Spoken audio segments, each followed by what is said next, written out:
Évidemment, les partisans des Seahawks étaient très optimistes avant le début de cette rencontre contre les Steelers. Au Québec, vous savez, l'un des plus grands fans de l'équipe de Seattle se trouve au Lac-Saint-Jean.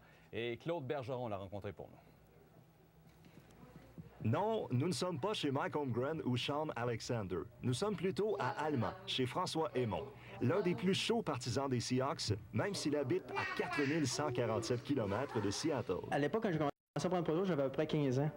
Fait que j'avais pas beaucoup de moyens financiers, mais quand j'ai commencé à travailler un peu de ça, je me suis acheté une grosse antenne pour prendre des réseaux de Seattle. Fait qu'à partir à peu près de 1990, j'ai pas manqué un match. Puis vint le jour où il se rend voir jouer ses favoris. Puis à toute fois que les Seahawks faisaient un toucher, je me levais dans les airs, youpi, tout ça. Puis maintenant, il y a un Anglais en arrière de moi, un Américain qui, lui, il prenait pour les Jets. Il commençait à gesticuler et à crier après moi. Puis c'est ma blonde qui était assise à côté de la femme du monsieur qui l'a calmé, qui a calmé le jeu en disant que j'étais un peu fou puis que c'était mon premier match à vie. De Tommy Kane à Jean-Philippe Darche, la petite couleur québécoise des Seahawks lui a toujours fait plaisir. Tout ce que j'achète, normalement, est bleu.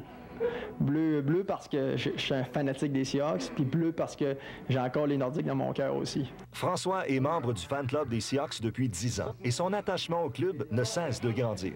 Moi, je suis un passionné, hein. Fait que, tu sais, la passion, ça n'a pas vraiment de prix. Fait que je me suis vraiment attardé vraiment au prix des choses. Puis si je serais capable d'acheter l'équipe, je l'achèterais. À défaut d'acheter l'équipe, ben, j'achète des objets promotionnels. Il possède aussi sur vidéo toutes les victoires des Seahawks depuis 92 et les regarde l'été quand il s'ennuie trop. Chez François, la passion des Seahawks est devenue une véritable affaire de famille. On retrouve même des cheerleaders partout. François est membre du comité Super Bowl qui remet cette année 8 000 $ au football scolaire.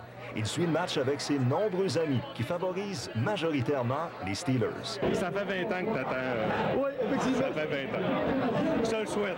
Dimanche, 18h21. Les Seahawks et leurs partisans sont sur les dents. Plus que quelques secondes avant le vote d'envoi et leur toute première participation au Super Bowl.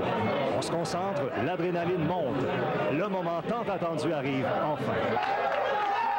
Les Seahawks dominent au premier quart, mais les Steelers remontent graduellement la pente. Finalement, François verra ses favoris s'incliner. Peu importe, il sera sûrement derrière eux pour leur prochaine présence au Super Bowl. Claude Bergeron, à Alma. Après la pause, notre montage des meilleurs publics.